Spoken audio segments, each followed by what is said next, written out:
Naam, ni kuarifu kwa mara nyingine kwa ambayo unaungana nasi kwa sasa tukaangaze habari za biashara na uchumi ambazo ninakuhadithi hapa leo. Bado mimi naitwa Juma Mohamed.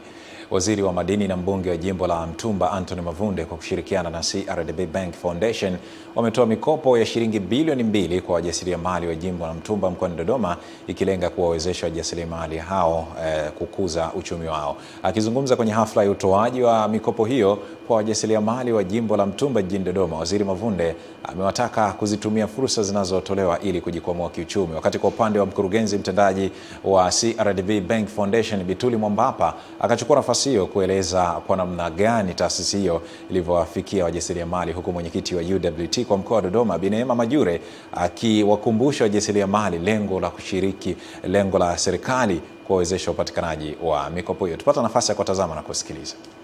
Niliwaahidi ya kwamba nataka niwatoe kwenye kausha damu.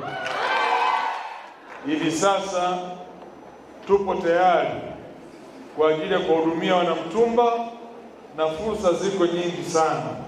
Usikubali fursa ikupite.